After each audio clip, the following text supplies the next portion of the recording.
अगर आपने अभी तक सभी पार्ट नहीं देखे हैं तो आपको मेरे YouTube चैनल पर सारे पार्ट मिल जाएंगे। पहले जाकर उन्हें जरूर देखिए, फिर इस पार्ट को आगे देखें ताकि आपको पूरी कहानी अच्छे से समझ आए। नारुतो बोरुटो की मदद से आखिरकार 20 साल पहले वापस आ गया। रिबॉर्न होने के बाद उसने न केवल ओरोचिमारू के हाथों से थर्ड होकागे को बचाया, बल्कि हशिरामा और तोबिरामा दोनों को अकेले ही सील कर दिया। अब बैरियर के अंदर केवल ओरोचिमारू ही बचा था। नारुतो ने चक्रा हैंड से एक रसेन शुरिकेन बनाया। ओरोचिमारू ने इस जुत्सु को देखकर अपनी आंखें चमकाई।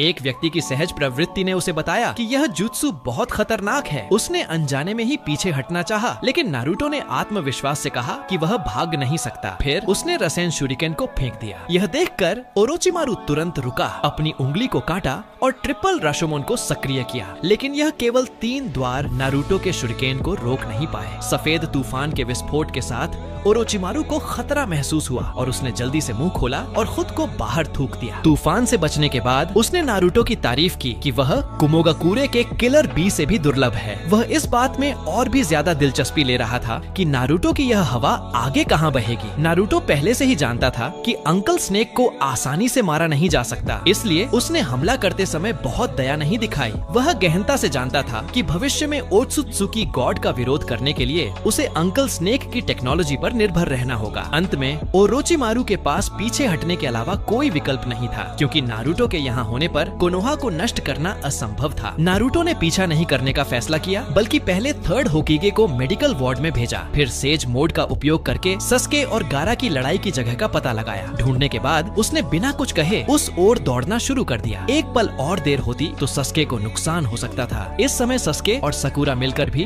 गारा के हाफ शुकाकू रूप का मुकाबला नहीं कर पा रहे थे। ऐसा लग रहा था कि सस्के को सैंड कॉफिन में कुचल दिया जाएगा। सकुरा ने दिल दहला देने वाली चीख के साथ फिर से अपनी सबसे मजबूत समनिंग जुत्सु का उपयोग किया और नारुतो का नाम चिल्लाया। अगले ही सेकंड नारुतो की एक उड़ती हुई लात गारा के चेहरे पर लगी। नारुतो को देखकर सस्के मुस्कुराया। तुम फिसड्डी बहुत धीरे हो। गारा परफेक्ट जिंचुरिकी नारुतो का प्रतिद्वंद्वी जाहिर तौर पर नहीं था। वह पूरी तरह से सो गया और नियंत्रण शुकाकू को सौंप दिया, लेकिन वह नहीं जानता था कि शुकाकू इस समय नारुतो का आदमी बन चुका था। नारुतो ने मुट्ठी आगे बढ़ाई और शुकाकू को उससे टकराने के लिए कहा। मुट्ठी टकराने के बाद दोनों इंसान और दोनों जानवर एक ही मेंटल स्पेस में दिखाई दिए। फिर नारुतो ने स्तब्ध गारा पर टॉक नो जुत्सु का उपयोग किया। बचपन से ही दोनों के समान अनुभव ने एक दूसरे के लिए सह एम्पैथी करना आसान बना दिया। अंत में नारुतो ने गारा को अकेलेपन के नर्क से बचाया। अपने बंद दिल को खोलने के बाद गारा ने धीरे धीरे कनकुरो और तेमारी को स्वीकार कर लिया। नारुतो पिछले जीवन की तरह उसका पहला दोस्त बन गया। विदा लेने से पहले उसने गारा को भविष्य में रात में अच्छी तरह से सोने के लिए कहा। शुकाकू अब बेकाबू नहीं होगा। गारा के होंठों पर एक छोटी सी मुस्कान थी। साथ ही निंजा के समर्थन से वह कोनोहा से चला गया। उसके पीछे सस्के और पकून ने प्रशंसा का भाव दिखाया। नारुतो इस तरह के व्यक्तित्व वाले व्यक्ति को भी बदल सका। अगले दिन कोनोहा विलेज की ऊंची दीवार पर टोपी पहने 2 लोग खड़े थे। वे इटाची और किसामे थे। अपने पुराने घर की इतनी बुरी हालत देखकर इटाची का चेहरा थोड़ा भावुक हो गया और उसे सस्के की सुरक्षा की चिंता होने लगी। ईमानदार किसामे ने इटाची में आए बदलाव को देखा और मुस्कुराते हुए कहा, इतना ठंडा होने के बावजूद भी तुम्हें अपने गांव से लगाव है। इटाची ने अपना 3 टोमोए शरिंगन दिखाया और कहा कि किसामे चुप रहने पर ज्यादा प्यारा लगता है। शेल्टर में छिपे ट्यूची ने दूर की ऊंची दीवार की ओर देखा। उसकी आंखें चमक उठी और उसे अचानक याद आया कि उसने दुकान का चूल्हा बंद करना भूल गया था। इस समय डैंजो थर्ड होकागे से मिलने आया। उसने सुना था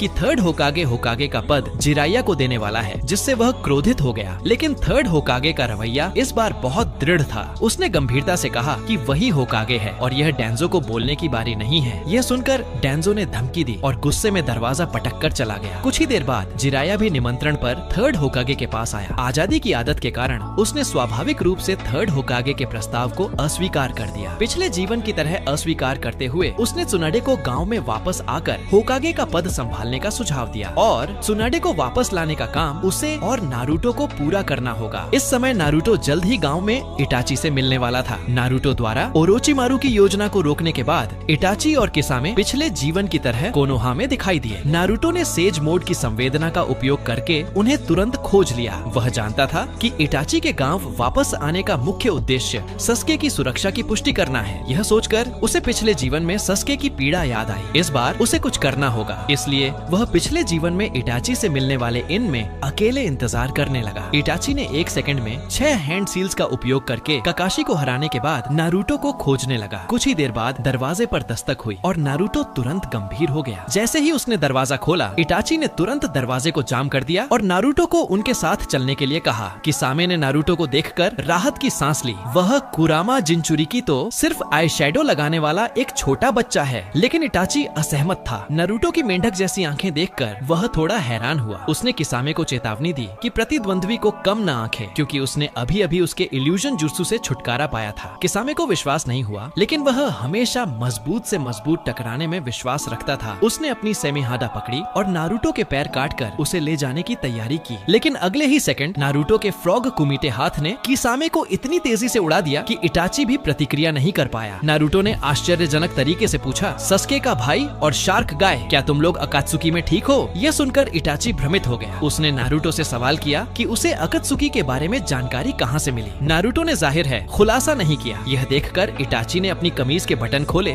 और जांच करने की तैयारी की, लेकिन तभी एक चिडोरी शार्प स्पीयर ने अचानक उसकी छाती को छेदा। सस्के को पता चला कि इटाची कोनोहा में है और वह दौड़ता हुआ आया और आखिरकार यहाँ पहुँच गया। इटाची ने सास्के को ध्यान से देखा और उसकी 3 टोमोए और उसके लाइटनिंग स्टाइल के उपयोग को देखकर अपने दिल में प्रशंसा की कि सस्के ने बहुत प्रगति की है। लेकिन अभी भी समय नहीं आया था। उसका शरीर अचानक शाखाओं में बदल गया और उसका असली शरीर कौवे के रूप में सस्के के पीछे दिखाई दिया और हमला करने ही वाला था, लेकिन सस्के ने अचानक चिडोरी स्ट्रीम सक्रिय कर दिया। हवा में बिजली दौड़ गई और इटाची को हाथ खींचकर पीछे कूदना पड़ा। उसने फिर से प्रशंसा की कि सस्के की प्रगति उसकी कल्पना से परे थी। यह सब नारुतो द्वारा पुनर्जन्म के बाद सस्के को दिए गए गुप्त मार्गदर्शन के कारण था। पिछले जीवन में सस्के द्वारा उपयोग की जाने वाली तकनीकों से नारुतो पूरी तरह से परिचित था, लेकिन इसके बावजूद वह अभी भी इटाची की तुलना में बहुत पीछे था। इटाची ने थोड़ा वास्तविक प्रयास किया और सस्के हर तरफ से दब गया। अपने दोस्त को हारते हुए देखकर नारुतो हस्तक्षेप करने वाला था, लेकिन सस्के ने दांत पीसकर उसे रोक दिया। यह उसकी लड़ाई है। वह इस आदमी को अपने हाथों से मारना चाहता था। इटाची ने सस्के के गाल को पकड़ा और कहा कि उसे वर्तमान सस्के में कोई दिलचस्पी नहीं है। उसके बाद इटाची ने सस्के को 24 घंटे क्लैन एनाइलेशन नाइट दिखाई। आंतरिक जानकारी जानने के बावजूद ससुके को इस तरह यातना सहते हुए देखकर नारुतो गुस्से में आ गया और उसने सेज मोड सक्रिय कर दिया। ससुके मुश्किल से जमीन से उठा। वह नारुतो के इरादों को जानता था, लेकिन उसने नारुतो को हस्तक्षेप नहीं करने दिया। यह एकमात्र लड़ाई है जिसमें वह हस्तक्षेप नहीं कर सकता। इतना कहकर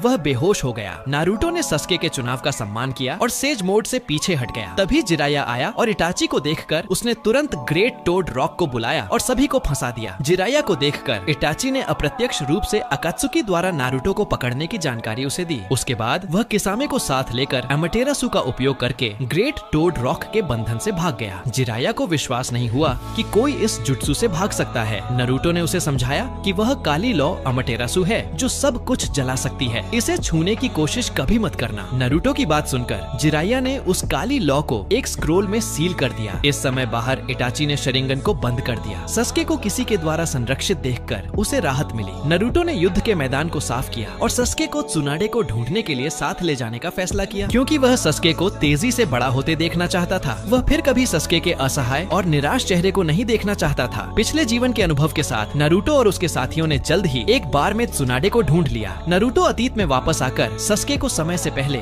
मंगेकियो शरिंगन सक्रिय करवाना चाहता है। त्सुनाडे को ढूंढने के बाद त्सुनाडे नारुतो के रवैये से नाराज हुई और उसने अपनी उंगली से उसे सिखाने का फैसला किया। नारुतो ने तुरंत सेज मोड सक्रिय कर दिया और कहा कि ग्रैंडमा को अपनी पूरी ताकत का इस्तेमाल करना चाहिए। यह देखकर त्सुनाडे थोड़ी हैरान हुई। क्या यह कुरामा की शक्ति है? उसने पहले के घमंडी रवैये को त्याग दिया और सबसे पहले नारुतो की ओर कूद गई और एक पेनफुल स्काई किक जोर से मारी। आसपास की जमीन तुरंत धंस गई, लेकिन धुआं छोड़ने के बाद नारुतो वहीं खड़ा था। उसने हंसते हुए कहा, ग्रैंडमा की शक्ति अभी भी उतनी ही महान है। त्सुनाडे की आंखों में चमक आई और उसने फिर से शक्ति जुटाई और एक मॉन्स्टर स्ट्रेंथ फिस्ट मारा। नारुतो ने दोनों हाथ क्रॉस करके सीधे मुकाबला किया और आखिरकार जमीन पर पैर अड़ाकर 10 मीटर पीछे खिसक गया। यह देखकर त्सुनाडे ने हल्की सी आवाज निकाली, फिर मुक्का वापस ले लिया और कहा कि यह लड़ाई यहीं खत्म होती है। उसने भ्रमित होकर नारुतो से पूछा, तुम इतने शक्तिशाली होने के बावजूद होकागे के नाम को लेकर इतने अड़े क्यों हो? नारुतो ने दृढ़ता से कहा, क्योंकि होकागे मेरा सपना है। यह अतीत, वर्तमान या भविष्य में कभी नहीं बदला है। नारुतो की यह बात सुनकर त्सुनाडे तुरंत भावुक हो गई। उसे अपने पुराने प्रेमी और छोटे भाई की याद आ गई। अंत में उसने नारुतो के साथ इन में जाकर गेंजुत्सु से प्रभावित सस्के का इलाज करने के लिए हाँ कर दी। जहाँ तक होकागे के रूप में गाँव वापस आने की बात थी, उसे अभी भी विचार करने की जरूरत थी। सस्के के जागने के बाद उसे पता चला कि नारुतो के पास सन्निन के बराबर की शक्ति है। उसे अभी अभी इटाची द्वारा पीटे जाने का याद आया और उसने तुरंत दांत भींच लिए। तभी नारुतो फिर से कुरामा के सीलिंग प्लेस में आया। जब से कुशिना और मिनाटो यहाँ रुके हैं, उसे जब भी समय मिलता है वह उनसे मिलने आता है। नारुतो ने धीरे धीरे उन्हें भविष्य की चीजें बताई। ये सुनकर कुशिना अपने प्यारे पोते पोतियों से मिलने के लिए उत्सुक हो गई। उसने नारुतो को जल्दी से हिनाटा से शादी करने की सलाह दी। नारुतो काफी निराश था। इस टाइमलाइन में हिनाटा अभी सिर्फ 12 साल की है। कुरामा भी हर दिन नारुतो के फैमिली ड्रामा को देखकर निराश था। तभी मिनाटो अचानक कुरामा के पास खड़ा हुआ। उसका चेहरा गंभीर था। यह जानकर कि कुरामा ने भविष्य में नारुतो को बचाने के लिए खुद को जला दिया था, मिनाटो ने गहराई से उसे धन्यवाद दिया और कुरामा से ओत्सुत्सुकी क्लैन से निपटने के लिए आगे की योजना पूछी। कुरामा ने तुनक कर कहा कि उसने सोचा था कि खुशमिजाज मिनाटो और कुशिना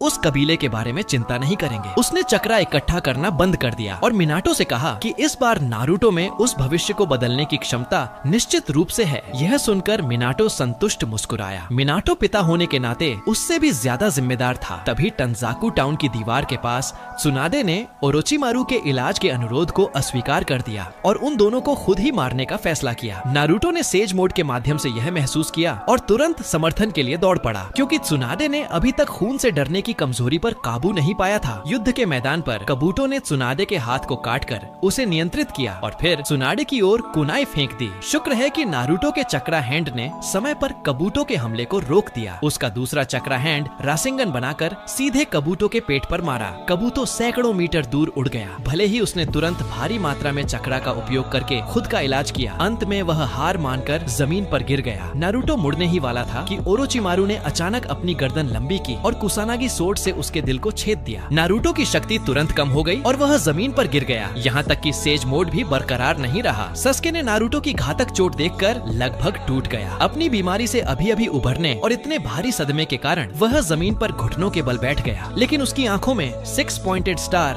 धुंधले रूप से दिखाई दिए। उसके बाद वह बेहोश हो गया। त्सुनाडे भी उसी समय नारुतो की ओर झपटी। नारुतो को बचाने की उसकी तीव्र इच्छा ने आखिरकार उसे खून से डरने की कमजोरी पर काबू पाने दिया। नारुतो ने मुस्कुराते हुए धीरे धीरे खड़ा हुआ, यह देखकर कि उसने जो हासिल करना चाहा था वह पूरा हो गया था। फिर उसने शांति से अपने शरीर से कुसानागी स्वॉर्ड निकाल दी और त्सुनाडे से चिंता न करने के लिए कहा कि इस तरह की मामूली घातक चोट जल्द ही ठीक हो जाएगी। त्सुनाडे तुरंत दंग रह गई। शिजुने ने भी आश्चर्य से सस्के को अपनी गोद से जमीन पर गिरा दिया। नारुतो ने जानबूझकर ओरोचिमारू को खुद को छेदने दिया ताकि सस्के को शरिंगन सक्रिय करने में मदद मिल सके और त्सुनाडे को खून से डरने की कमजोरी पर काबू पाने में मदद मिल सके। ओरोचिमारू का जबड़ा इस समय लगभग जमीन पर गिर गया था। दोस्तों, अगर आपको ये वीडियो पसंद आया हो तो नीचे हाइप बटन दबाना मत भूलो। अगर वीडियो को लाइक और शेयर करना बिल्कुल मत भूलिएगा और हाँ, आने वाला पार्ट मिस न हो इसके लिए चैनल को सब्सक्राइब जरूर कीजिए। आपका प्यार और सपोर्ट ही हमें और भी रोमांचक कहानियाँ लाने की ताकत देता है। यहीं पर इस वीडियो को खत्म करते हैं। मिलते हैं अगले पार्ट में।